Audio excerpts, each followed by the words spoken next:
Namaste, Jai Hind, and welcome, and thank you for staying with us on our continuous rolling coverage here on CNN News 18 as the fury in the Gulf rages. Who's winning this entire war of narratives? Is Iran just queuing up for one last hurrah before it's taken down by the might of the American and Israeli military force? We'll have to wait and watch the latest footage as we lead the headlines at 3 p.m. Latest footage shows massive destruction to Dubai's Jebel Ali port.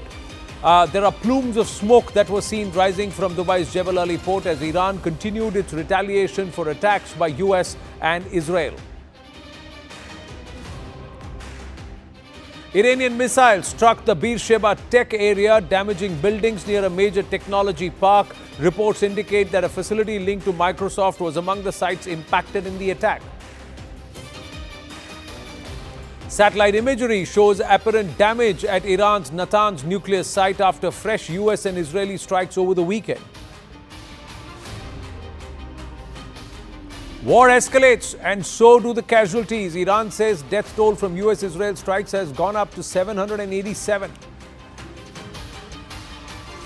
Indian embassy has relocated most Indian students to safer locations outside Tehran and has made arrangements for their transportation, food and accommodation.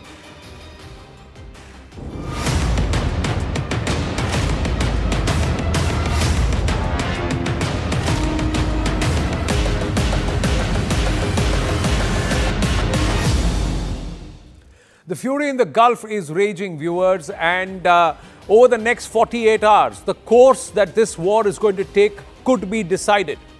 Akanksha joins us with more.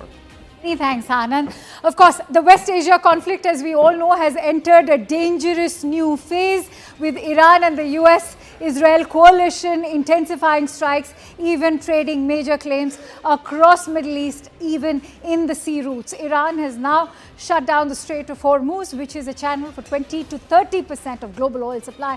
The US Embassy in Jerusalem has told its American citizens that it is not in a position to assist with evacuations any further, urging them to make their own arrangements. Meanwhile, in the UAE, Dubai authorities have warned residents and social media influencers against filming or sharing videos of security-sensitive incidents, including anti-aircraft fire and missile interceptions, causing and cautioning that violations could in fact lead to fines, even deportation or legal action, this under cybercrime laws. In the latest satellite images, which are already showing visible damage at Iran's Natanz nuclear facility, following fresh US and Israeli strikes, according to Iranian atomic energy officials, further escalating concerns over the conflict's overall trajectory.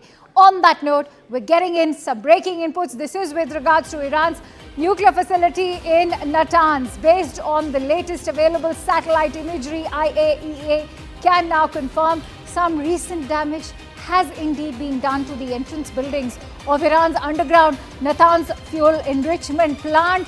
No radiological consequences expected and no additional impact detected at the FEP itself, which was severely damaged back in June last year. Remember, this was also the nuclear facility which had been attacked during Operation Midnight Hammer. This happened last year in June. Natanz, Fordo and Isfahan were attacked even back then.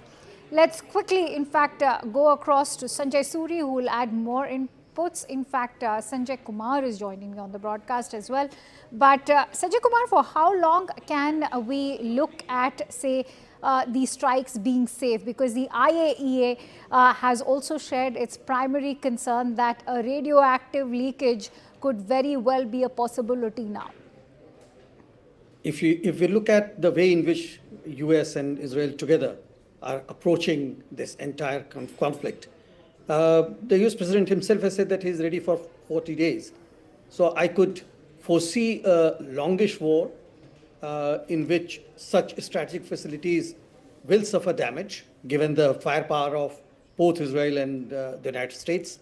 But how much radiological damage will be there, that's yet to be seen.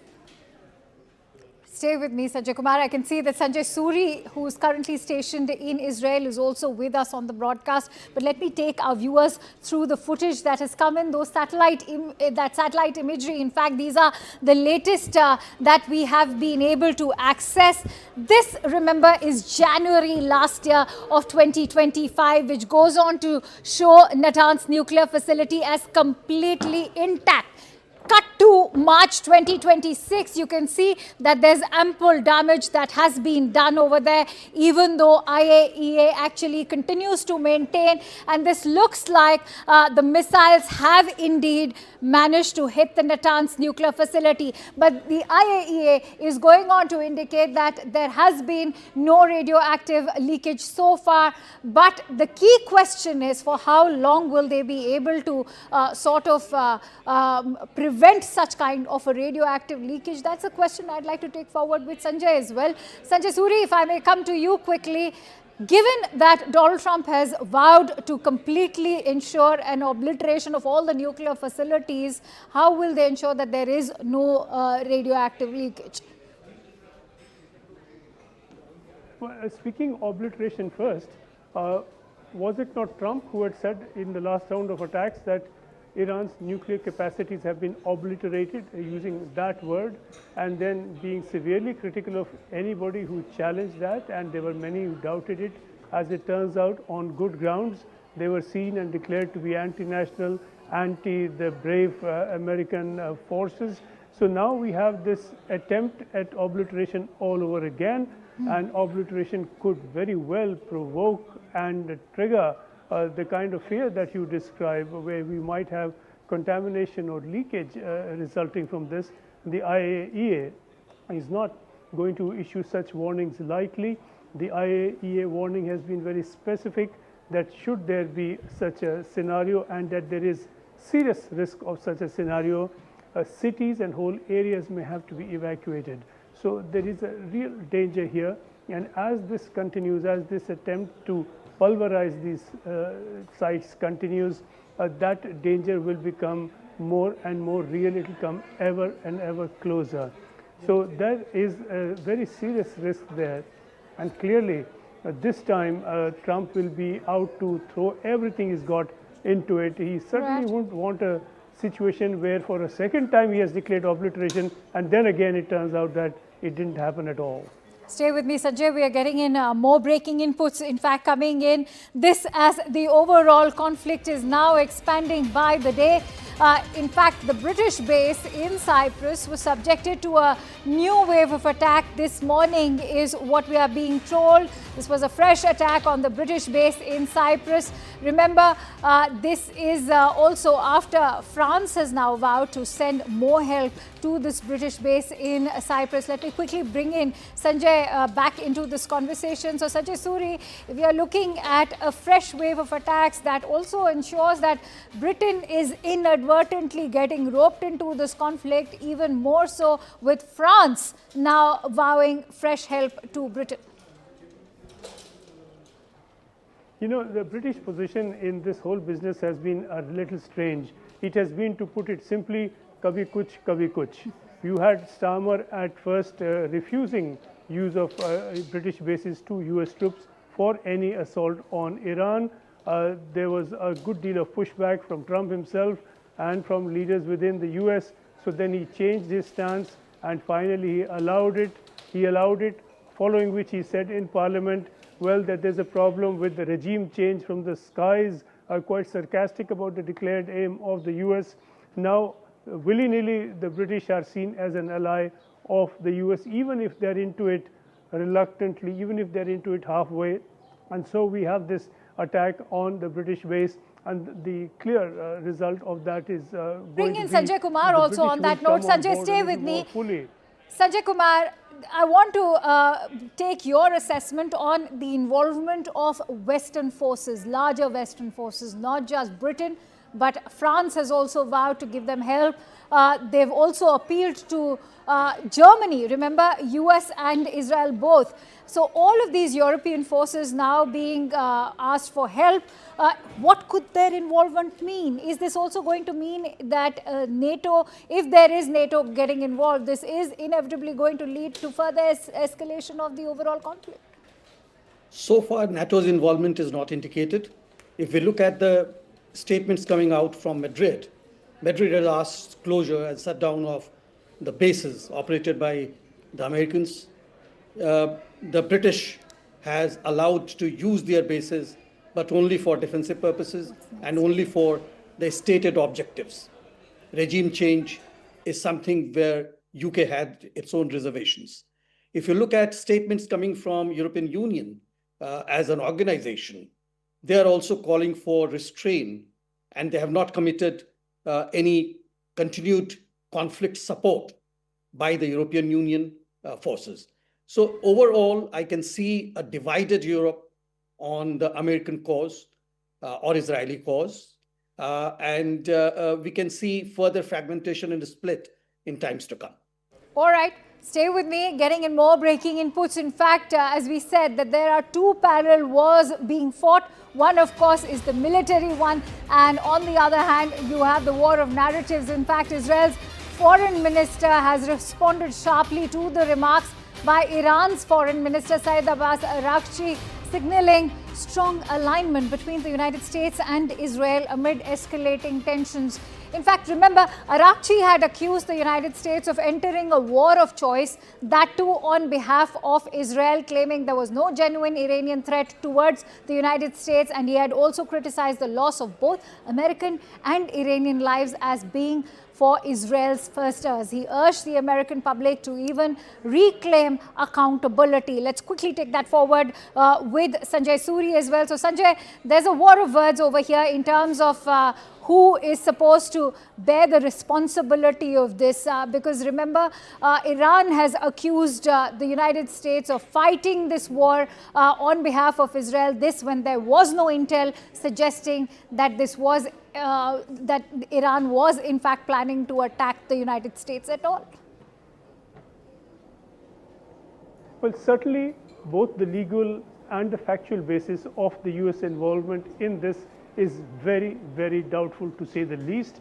It is being challenged with increasing strength within the US, and the American people, and not just leaders, are beginning to have serious doubts. We've had one survey saying that 60% oppose this war, another survey saying that only 27% support it, a few oppose, 27% say that they support it, and the rest either don't know or they oppose it. So this is now an opinion getting quite loaded against this kind of intervention. We've also seen signs that the US and Israel were not necessarily on board simultaneously from the start. We've had word from Washington that there was a preemptive strike from the US because Israel was about to strike, and the US struck in order to save American lives. It means, therefore, it presupposes naturally that Israel was planning to strike on its own. So there is a question of timing. Once they are in it, they are in the war theater, commanders take over and they coordinate to the extent that they can, and they seem to be doing a fairly good job of that. But politically, it is not the case that they were on board at the same time to the same extent from the start. So there is a division there as well, and that well may surface later depending upon the objectives each has and the political and other military capacity that each has to take it very far. Clearly, Israel here is going to take it as far as it can. It wants to see it through to the finish. The Americans really want out. Trump wants out of this very quickly. There's midterm elections looming, and the primaries for that are getting underway today in Texas and North Carolina. That sword is hanging above Trump. He wants a fast finish. That may not happen. All right, but we're getting in more breaking inputs right now. In fact, what we are being told is that there are a series of blasts being reported in Jerusalem as well. Stay with me, Sanjay, and Sanjay Kumar also. Series of blasts now heard in Jerusalem. This after There were explosions reported in Tel Aviv as well. In fact, it's been a series of explosions ever since the conflict erupted on Saturday in Tel Aviv, Western Jerusalem, and now fresh explosions being reported in Jerusalem as well. Quickly taking that with Sanjay as well. Sanjay, what else can you tell us? You know, there is, if not to make too fine a point of it, a difference sometimes between a blast and an explosive. And what I mean by it is this, that I've been seeing this pattern where you have an alert, a bomb alert, you're asked to go into a shelter, the sirens sound and you go in.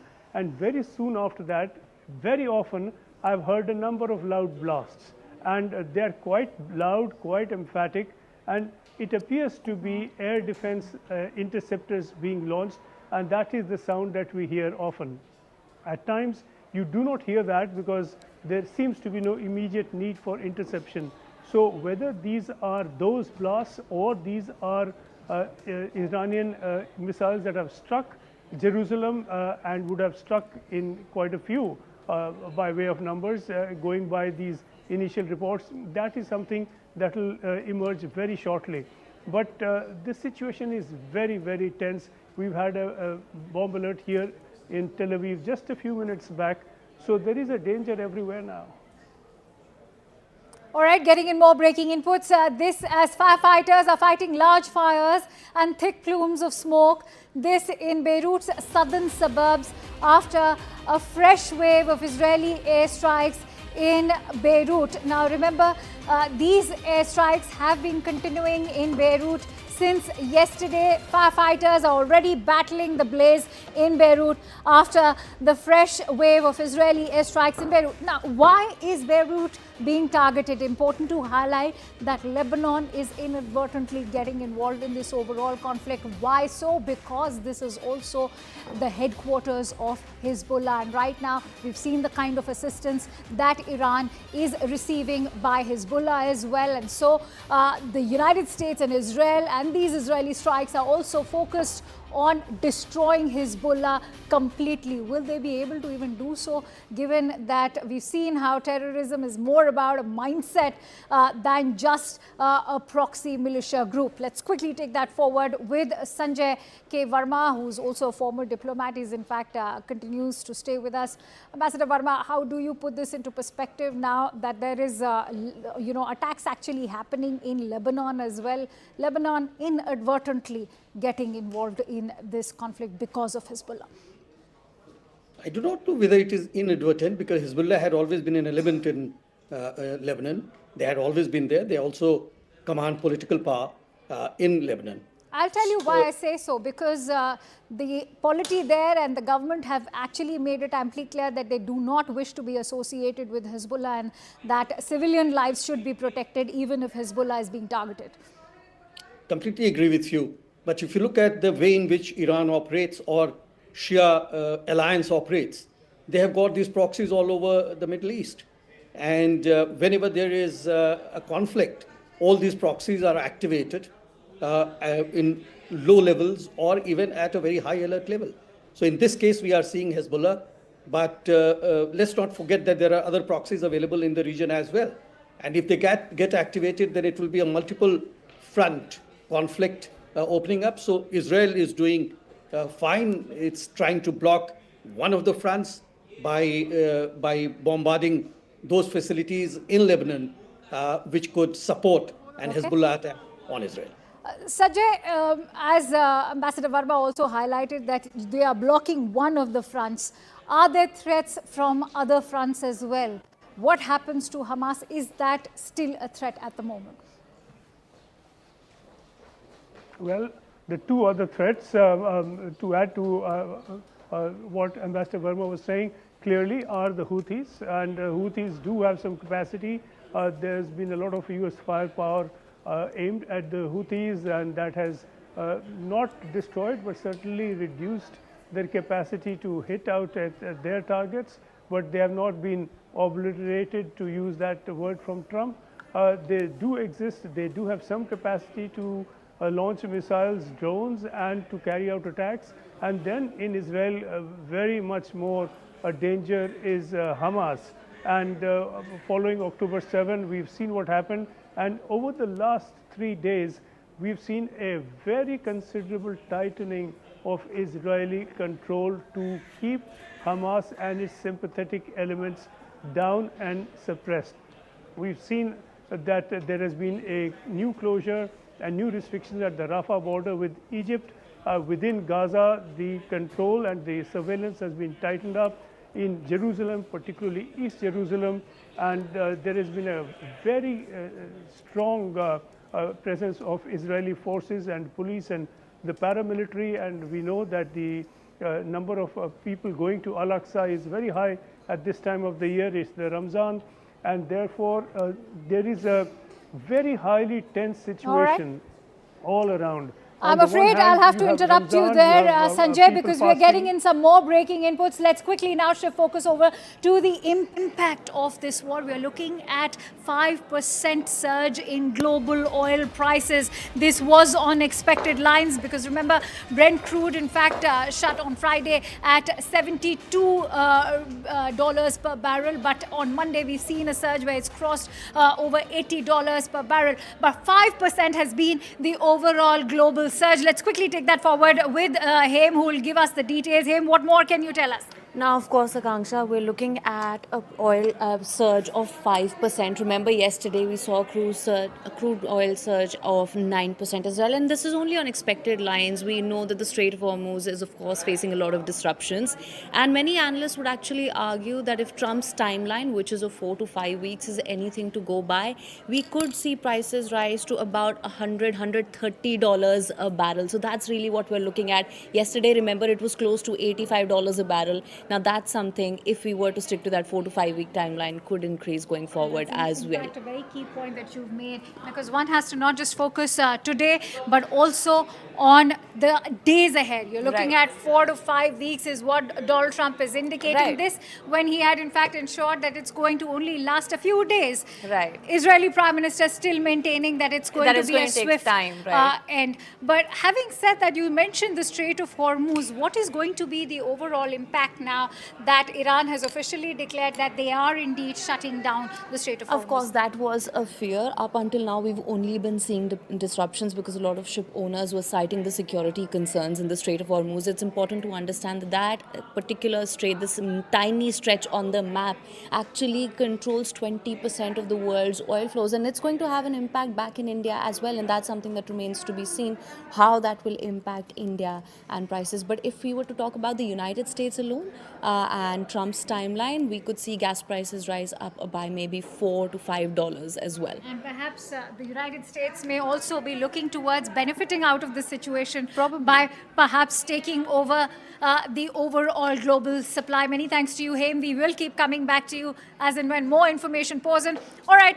let's in fact get you more information. But as of now, I can tell you that the Strait of Hormuz is a key critical choke point, a very short passage in fact. But when that gets disrupted, you're looking at global oil and energy supplies getting disrupted, not just for, by the way, has one of its largest suppliers in Qatar, which is supplying LNG at massive scale for India.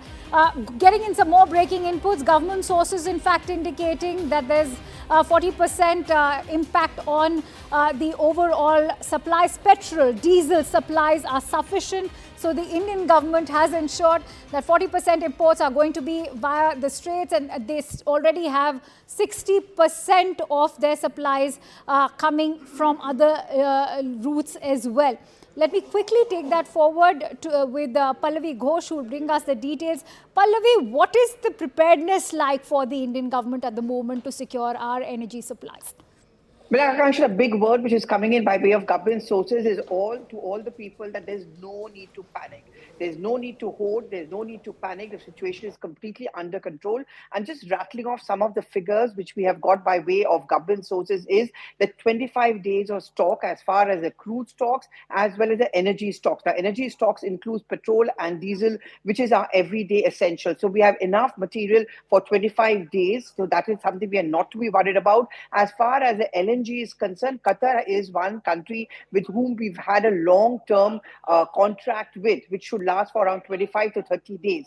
The clarification also coming in is that as far as the closure of the Strait of Hormuz is concerned, only 40% of our supplies come in from there, 60% comes in through other routes. And one big route where it comes in through is that of Cape of Good Hope. So the big takeaways from what government is telling us and conveying to the people of the country is that there is absolutely no need to hoard, no need to panic. The government is quite sure that the situation is not alarming and that it's not going to last for a very, very long time. But there is a contingency plan in place, day by day, hour by hour, minute by minute, monitoring of the situation is taking place. In fact, it's over to Ayushman for some details that he's bringing to us on the video wall. This is with regards to some more breaking inputs that have been coming in. Perhaps Ayushman could shed more light on what the Strait of Hormuz looks like at the moment. Absolutely, it's the Strait of Hormuz. I'll come over here on this side to get a better view for our viewers. This is the Strait of Hormuz over which a lot of the energy imports around the world pass. But as you can see, there has been a lot of deployment along the coast over here, which is why they are targeting several of the American assets over here, which is why pretty much this entire stretch has been paralyzed. But because this is the energy corridor of the world, we are seeing a shooting up of the oil prices, as well as a lot of nations taking stock of their energy infrastructure, because Iran is not just targeting Israeli and American assets, they are targeting the energy assets of all of these Arab nations, which is also disrupting energy markets around the world. So this strait, which is pretty much the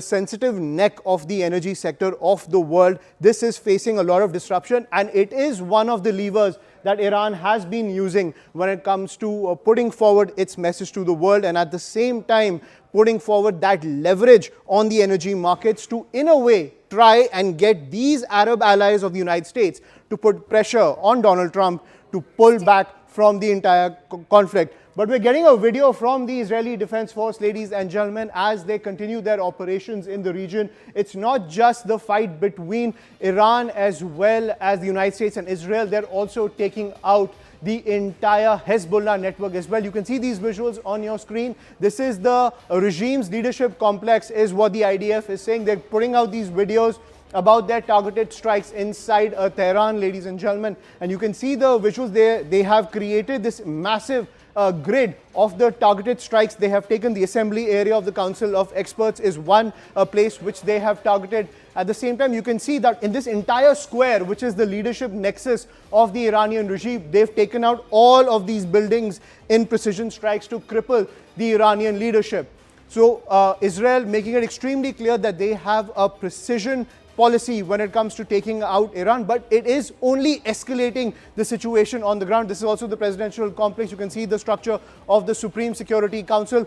All of these structures have been taken out by the Israeli Defense Forces, but at the same time, it's only escalating tensions because the regime seems to be down, but not out. Tom Cooper, want to come in on this?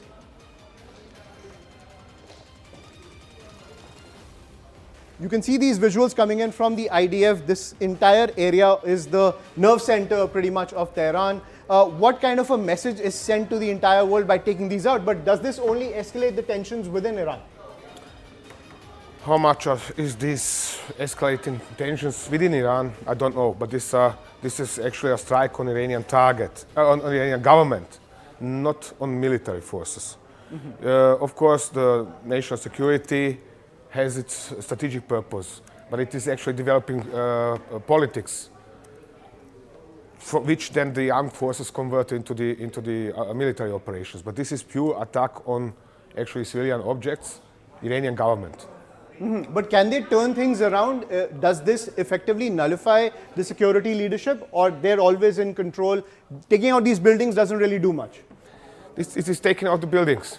That's it. That's it.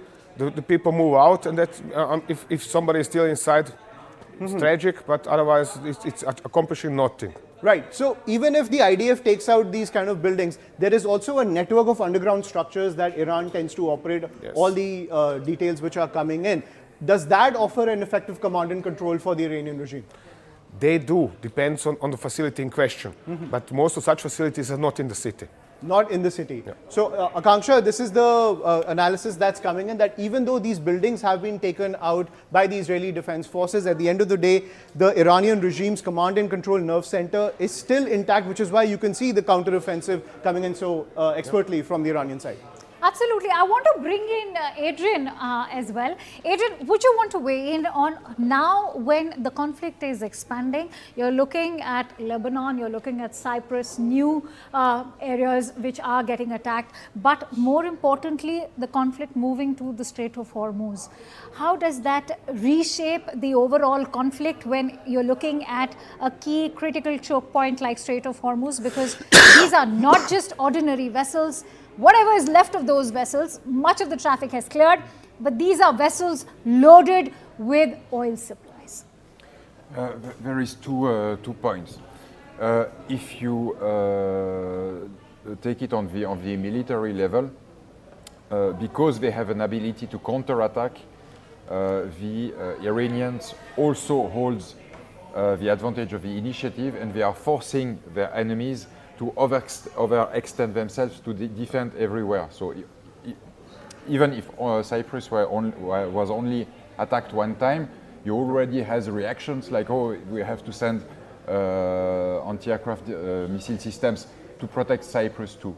This is the first point. The second point, which is even more important, is because they are strangling energy supplies, they are building up extremely intensive diplomatic pressure from countries like your country, India, but my country, Switzerland too, because we also have to import everything, and France and everywhere in the world to try to pressure Washington into ceasing this war as soon as possible. So at this stage, the Iranian strategy is quite clear. Pressuring. All right. I'm so sorry to interrupt you there, Adrian. In fact, I have a very special guest, former Israeli ambassador to the United States, Ambassador Michael Oren, joining us on the broadcast.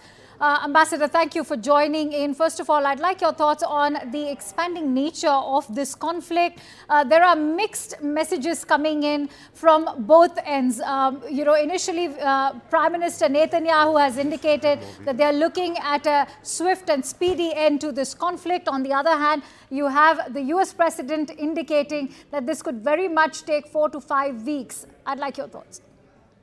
Well, I think, first of all, it's a pleasure and an honor to be with you. Thank you for having me on. From Israel's perspective, a 4 or 5 week war against a major military adversary such as Iran with ceasefire destruction is not a long war. In Middle Eastern terms, it's actually a short war. And so I don't see a contradiction there. A long war would be a war such as the one we're fighting against Hezbollah and Hamas, which has continued since October of 2023. That's a long war.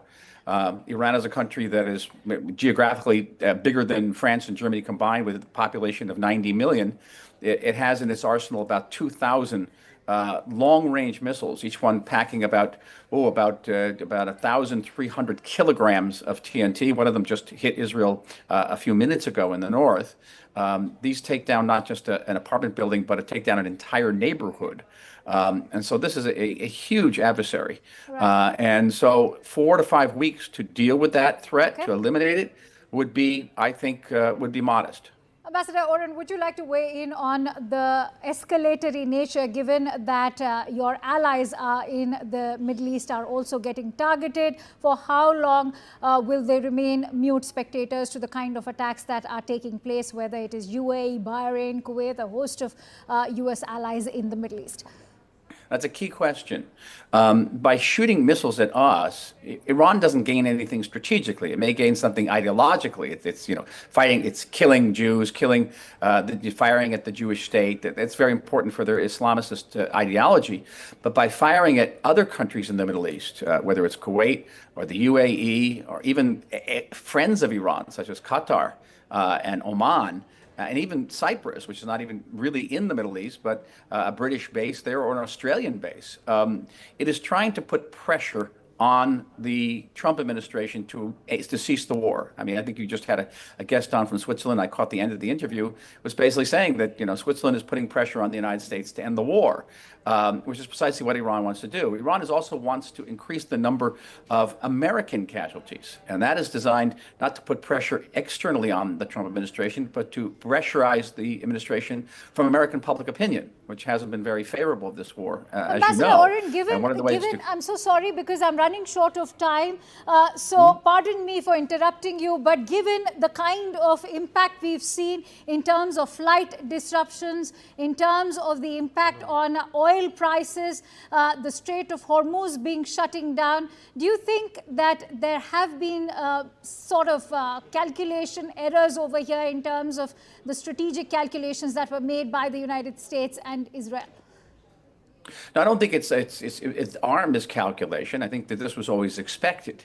What the miscalculation may be Iran's, because instead of increasing pressure on the Trump administration, it may create a situation where Saudi Arabia, the United Arab Emirates, and other Middle Eastern countries join in the fight against Iran. Just the UAE and Saudi Arabia together have about 500 fighter jets. That's a very significant force.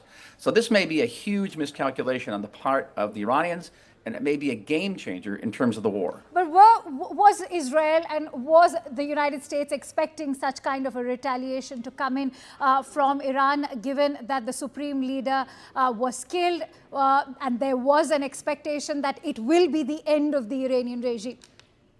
Well, that's two different questions. I think the expectation was that Iran would fire at other Middle Eastern countries and that Iran would try to close the Straits of Hormuz. First of all, the Iranian regime said it was going to do that and has done that repeatedly in the past. Every time there's been a confrontation between the United States and Iran or Israel and Iran, the Iranians do precisely that. They target other Middle Eastern states and try to close the Straits of Hormuz. Whether there'll be an overthrow of this government, this regime, there'll be a regime change in Iran, is really up to the Iranian people. I think Israel and the United States can create the circumstances in which the Iranian people can once again rise up and hopefully this time succeed in overthrowing that government, but that's not in our hands. So Ambassador Oren, put this into perspective for us. What is endgame Iran over here? Is it regime change? Something that the US President, the US Defense Secretary Pete Hegseth have also denied, or is it the obliteration of the nuclear facilities? What is it that US and Israel are looking at? Well, again, ideally it would be if we had a different government in Iran and we could go back to the relationship we had with Iran before 1979, the Islamic Revolution. Iran was a close friend of the State of Israel and of the United States. We'd love to go back to there. Again, but that's not in our hands. It's in the hands of the Iranian people. Barring that, Israel certainly wants to eliminate the threat posed by Iran through these huge missiles, these ballistic long-range missiles, certainly eliminate the nuclear threat. And perhaps if we have to go back to a negotiating table, the United States and Iran, to create a situation where Iran can no longer threaten Israel or any of our Middle Eastern neighbors. Marco Rubio, the U.S. Secretary of State, has gone on to comment that this was an attack that U.S. had to carry out because this was for Israel that they did so. How do you respond to the American criticism that's now coming in from the Democrats that why did U.S. have to bear the brunt of this? Well, there's many different criticisms of this war, but let's say this, just from an Israeli perspective. I can't speak for the United States, and I certainly can't speak for my friend Marco Rubio, and that is to say that Israel was going to act. Israel could not remain passive as Iran developed 30,000 of these massive missiles that would have created not just an existential threat to the State of Israel, but created a situation where Iran would have immunity. It would have a missile umbrella under which it could develop its nuclear arsenal and continue to support terror around the world, and we would not be able to respond to it. We'd have these missiles literally pressed to our head. So Israel is going to react sooner or later, irrespective of what the United States did. So, Ambassador Oren, my last question. The Pentagon has reported that they have no intelligence suggesting that Iran indeed would have targeted the United States, and yet the U.S. went ahead with that attack. In fact, the U.S. President making that claim has been completely dismissed. How do you respond to that? Well, I think you look at history, and I'm not going to be a spokesman for the United States. I'm not even an American citizen, even though my accent sounds like it. I understand, but this is a joint strike. It is, dude. Okay, that's fine. And that is the Iranians since 1979 have committed aggression after aggression after aggression against the United States of America, beginning with the taking over of the American embassy in 1979, the killing of hundreds of Americans by the Iranian regime throughout the 1980s, through the Iraq War, the launching of nearly 200 attacks against American bases and other military assets in the Middle East during the last 2.5 years. Attempted terrorist attacks on American soil, including a purported attempted assassination of the President of the United States. And by the way, attempted assassination of me when I was ambassador in Washington. They were going to try to kill me in Washington. This is an extremely dangerous enemy state. And the fact that it has not posed a strategic threat to America right now, you could have used the same example against Nazi Germany in the 1930s and 40s, which never threatened the United States, but certainly had to be destroyed. All right, we leave it at that. Many thanks to you, Ambassador Michael Thank Oren. you. It was a pleasure having you here on CNN News 18. Thank you for your invaluable insights. With that, the CNN team has witnessed an Iranian drone flying overhead at the Iraq-Iran border, and CNN's Clarissa Ward said that the drone was flying from Iran over to Iraq. Let's have a quick look at the CNN report. Earlier today, Becky, that border reopened for the first time since the U.S. and Israel began their bombing campaign. It was only to allow Iranian drivers with Iranian trucks to get back into Iran and Iraqis who were trapped in Iran to get out back home to Iraq. But while we were there, we actually saw a Shahid drone fly directly over us from Iran into Iraq. Check out that moment, please. Are you nervous about going back into Iran now?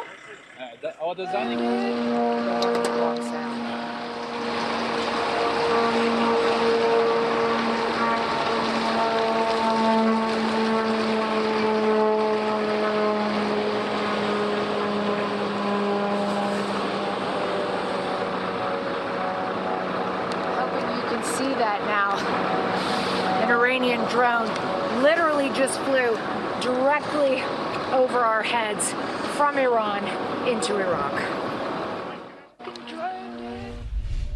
So, Becky, after that drone flew overhead, they did close the border again for a period of time before reopening it. We then heard another drone going over. We don't know exactly where those drones landed, but it speaks to the challenges that people here living in Kurdistan, Iraqi Kurdistan, are facing. Last night, we heard multiple drones. There have been missiles. There have been rockets.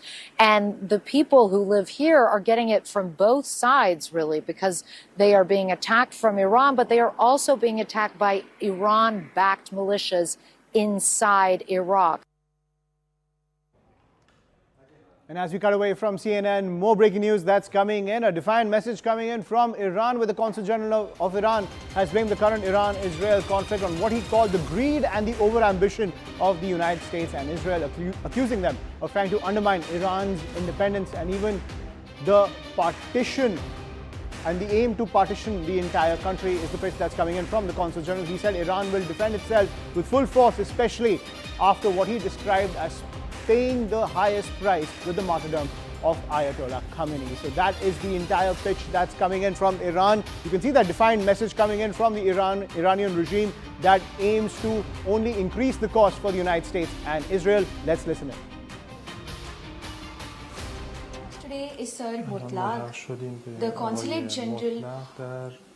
Sorry, I got distracted. You see? Yeah. That is no, that's okay. That's okay.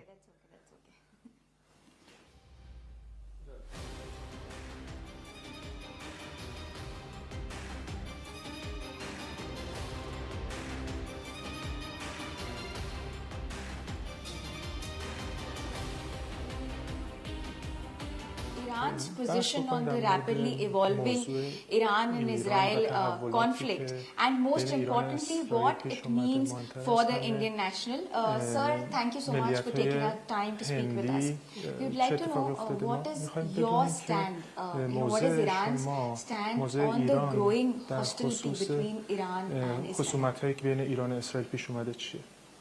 بسم الله الرحمن In the name الرحیم of God, the compassionate, the من merciful, گرامی می‌دارم I would نام like to و honor یاد and رهبر pay کبیر homage و شهید to the memory ایران رو of the martyr, حضرت آیت supreme الله leader خامنه‌ای of رو the Islamic Republic of Iran, و Ayatollah Khamenei, ریشه این And مسائل the roots در of زیاده خواهی های these آمریکا issues و are اسرائیل.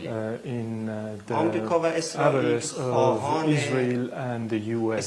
گرفتن They استقلال از تمام wish کشورها من to جمله take ایران out هست. independence from all ببینید nations, تو این including مسئله ما Iran. باید این توجه رو In داشته باشیم this کشورها issue, باید مستقل we باشن have to be و focused. بتونن برای خودشون Nations تصمیم and بگیرن. countries should be independent اینها and از ما make میخوان که decisions. ما They want سرشت us امورمون رو به اینها واگذار کنیم. تصمیم گیری رو میخوان از ما بگیرن. مقاصد دیگه حتی برای تجزیه ایران دارن. توی صحبتاشون این هستش که ایران بیش از حد بزرگه و باید تقسیم بشه. برای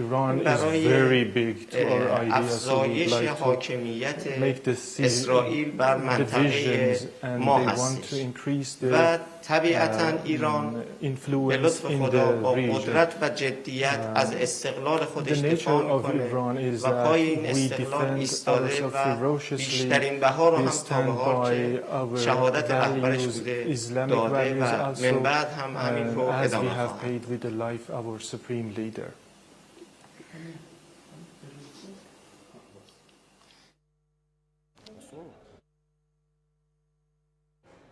And that is the pitch that's coming in from the Iranian regime as it aims to only escalate the cause for the United States and Israel. We're going to take a quick break now. More news and updates on the other side on the continuing coverage on the war in West Asia.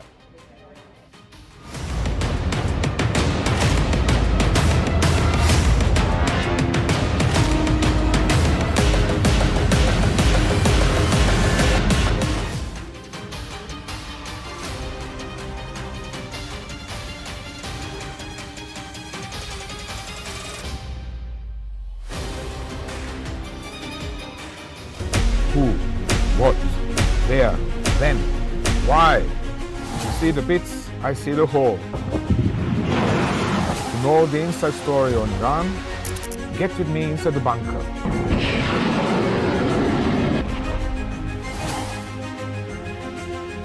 Only on CNN News 18.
And more breaking news that's coming in from the war zone. What we are learning is that there's been a massive explosion at the Ras Al Khaimah port in the Sultanate of Oman, targeting the Fujairah oil field in the United Arab Emirates.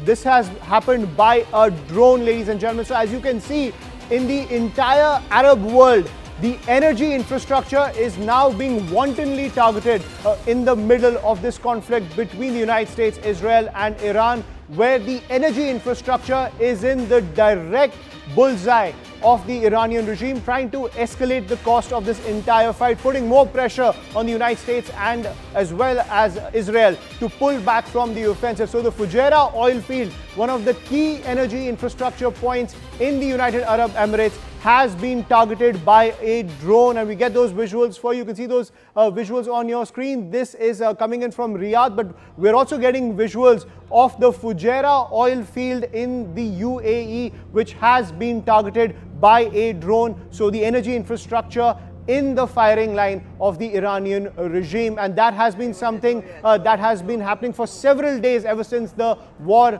was declared over the weekend, where the energy infrastructure of all these Arab nations are now under attack from the Iranian regime. You can see those visuals on your screen. These are from the Fujairah oil field. You can see the drone just zooming in. You can see these visuals on your screen with the drone, which is a swarm drone, just zooming into the Fujairah oil field infrastructure and just exploding on impact. You can see this kamikaze strike of this entire attack as the drone just swooped in and hit the Fujairah oil field. Tom is also with us on the broadcast. Tom, you can see these visuals on our screen where the energy infrastructure is in the firing line. How effective are these swarms to cripple the energy infrastructure and send the entire energy markets into a tizzy that we've been seeing for the past few days? Down the entire economy. Keep in mind, nobody's working in the United Arab Emirates, nobody's working in Qatar, nobody's working in Kuwait, nobody's working in Israel. So they are shutting down the entire economies. They say, we don't care. Help yourself if you can. And this is, whether this is one hit or 15 hits, eventually doesn't matter. The shutdown is complete. That is what matters. Right, and at the end of the day, whenever these kind of attacks take place, it has a reverberating effect on the entire energy market, because everyone wants to secure their supply. Even a hint of these kind of insecurities coming into the energy market, it just shoots up prices. This will pinch Americans at the end of the day. And at the same time, it's increasing the prestige of the Iranian regime at home, because they can show pictures. Look, the super trooper, whatever equipped United Arab Emirates armed forces cannot prevent our UAVs from striking their oil fields. Right. Boom. And Tom, when it comes to these capabilities to launching these UAVs, despite the fact that so many strikes have taken place inside Iran, how do they maintain the capability of launching these strikes? Very easily. I said 3.5 tons truck. You have them so many on the streets of New Delhi. These are small trucks. They put 6 boxes, each with one UAV inside, and they're launching them with catapults. Right. So the UAV is airborne in a matter of seconds, and that's it. The truck moves away. We have seen earlier videos where the people are then running away from the truck. Yes, sure, they have completed their duty. UAVs are out. Now they can go wherever they want, and the Israelis or the Americans are free to strike an empty truck. And the range as well as the explosive capability of these drones, given the fact that the oil fields and the energy infrastructure is just across the water for Iran. Yep. Very easy to strike.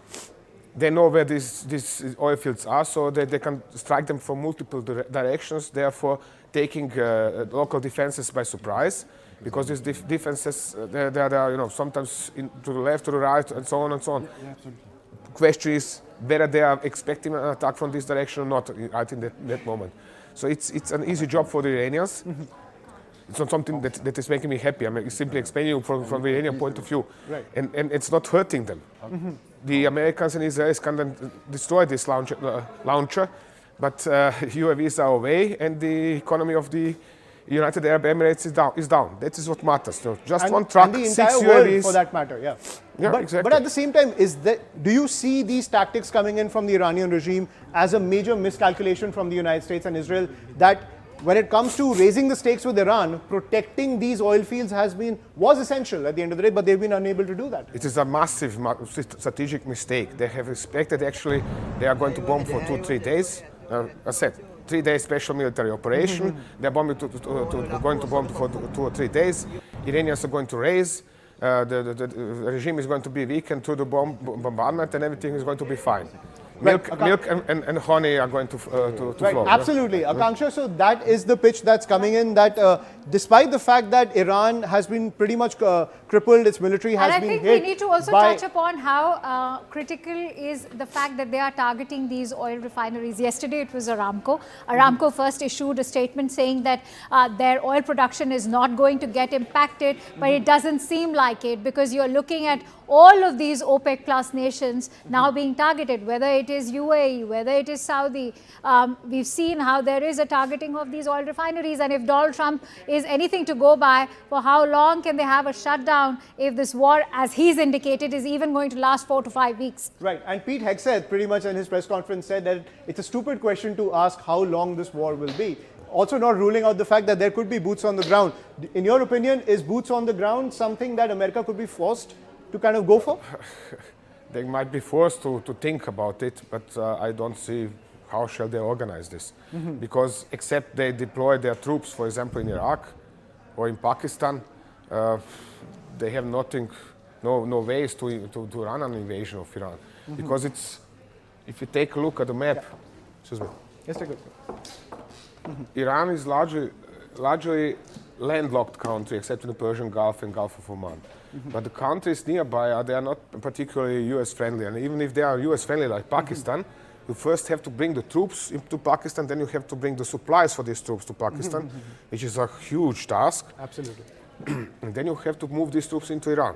And for example, if they attack from Pakistan, just for example, the problem is majority of Iranian population is living in the western side of the country. So they would first have to pass some 500, 600 kilometers to reach those areas. Right. So it will be a strategic nightmare as well as a logistical nightmare for the United States and Israel.